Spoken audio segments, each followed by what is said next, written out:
the president of Campbellsville University.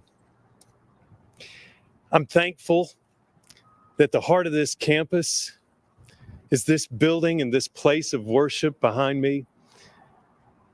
And I'm grateful that the center of this university is Jesus Christ. Today, I'm especially grateful for that as we mourn the loss of a dear student, Josiah Kilman. Josiah was a bright light with an incredible testimony. He came to us from Montana, where he already was known as a person of Christian character. He came to be a part of a wonderful wrestling team and to be a champion of character here on our campus. Indeed, he was a champion of character. He was a leader as a student in the School of Theology and Biblical Studies, as a member of the Fellowship of Christian Athletes, and as an outstanding student athlete. Josiah was loved by students, staff, and faculty, and we are missing him today. This is a time of hurting for our campus, and I am grateful and must extend my gratitude to a community all around us.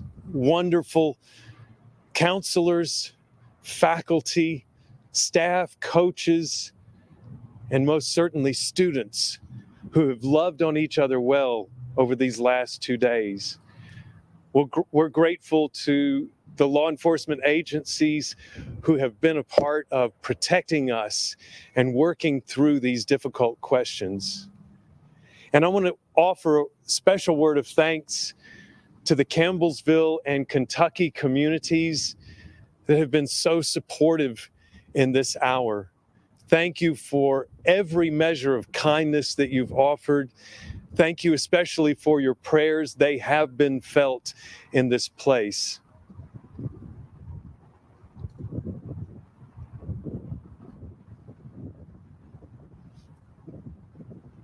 We have been in touch with Josiah's family and have stayed in contact with them. They are in fact on their way to Campbellsville to be a part of what's happening here. There is great pain there, and they have asked that we respect privacy as they come to campus and become a part of the team and the communications here. So we ask that you join in respecting that privacy as they make that journey here. Are there questions? Can you just expand on the resources available for students and for campus? Absolutely.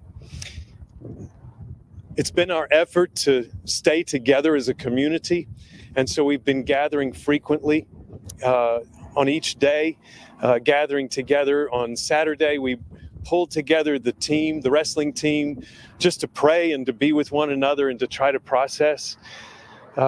Yesterday, there was a beautiful time of worship here, which is exactly what Josiah would have wanted, a time of worship and praise, but of heartfelt prayer that continued long after the service was formally over, as students and coaches and faculty and staff just held on to one another, crying, mourning, but also celebrating an incredible life. There are resources of counselors. Not only do we have the university counseling service, but our School of Social Work has generously joined in to support in any way that they can, just to grow that team of counseling support for our students, but also for our faculty and staff who at this time are hurting. Can you talk a little bit about why he wanted to come to Campbellsville? Of course, Montana's a long way away, and obviously I know wrestling may have had something to do with that. And also kind of a two-part question, but like what he wanted to do in the biblical studies, what he wanted his career to be. Yeah, I wish I could tell you more about that, and I know the family could offer more detail.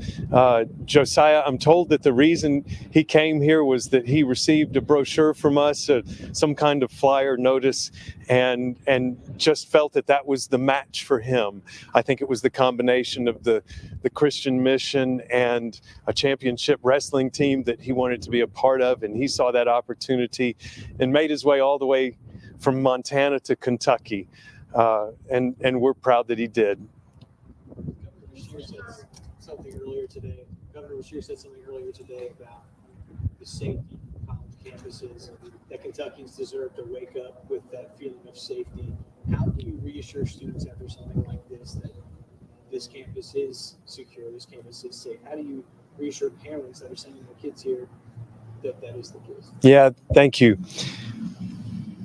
This is a moment that shakes us to our core, and it's unexpected in every way.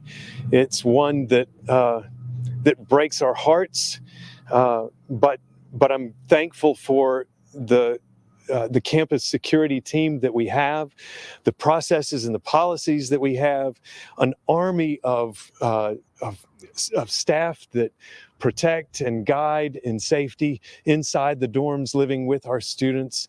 It is a safe community, and so this shakes us that this could happen even in this beautiful place of quiet and beauty.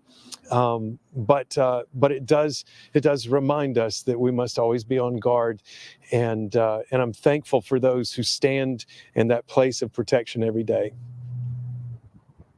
This has caught national attention, and I was speaking with a student today, and they say, they didn't anticipate anything like this happening on such a small, close-knit campus, and says that, you think that you're safe, but you never know when you really are. What message would you like to send out to the world about how you operate here at Campbellsville?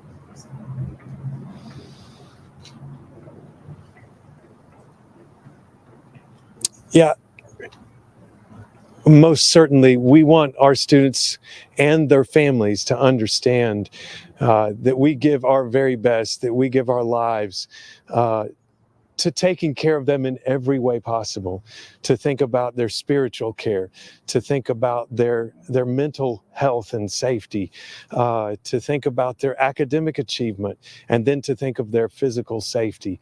And so absolutely we're devoted to that. And as I know every college campus is, this is heart-wrenching, not only on our campus, but on others that are dealing with these questions. And so to our parents, to our families, we say that we are giving ourselves completely to this in every way possible to guard and to protect. The person that was Escalar, the person that was arrested, was mentioned that he was a student here. Are you able to say, was he currently taking classes here? Was he supposed to be on campus at the time? Can you speak a little bit about, if he was allowed here? Yeah. Zeke also was a student here and was registered here this semester as a wrestler as well. And as far as any other matter, we have to leave that to the investigation. But he is one of our students. There are two families who are That's right. forever changed, plus many more. What do you say the families of both the victim and the young man that was arrested? What do you say to their families? Yeah, thank you for that question. That has been noted over and over with our community, as our community has prayed for every family involved in this, for Zeke's family, for Josiah's family, for the families of roommates and friends that are shattered by this. It has been devastating for all of us. And at this campus, families are part of the university community. And so they have walked with us through the joyous times. And I am grateful right now for the families that are walking with us through this time. We're embracing each other and holding on to each other, praying for one another. And and just as they have been family to us in the past, they're family to us right now, and they're every bit a part of this with us. I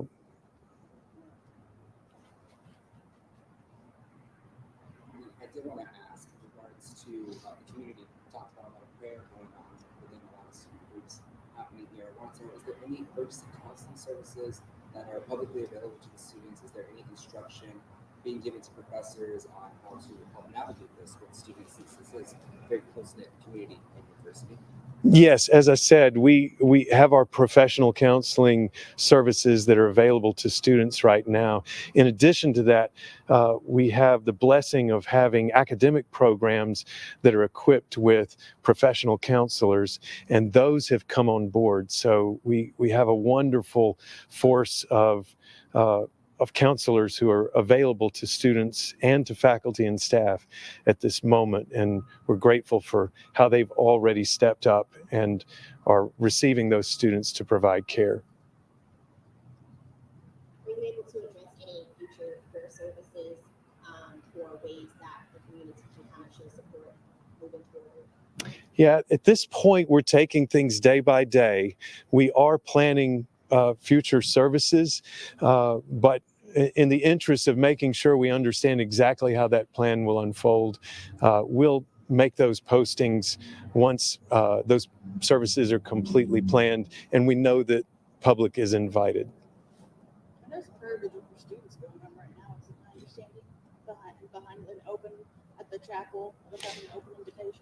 Yeah, our chapel has been open since the moment this happened, and remains open for students and those who need that space.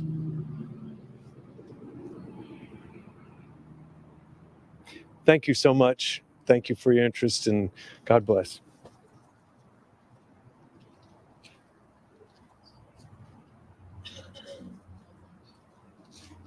You guys, if you need any follow-up questions or, everybody has my contact.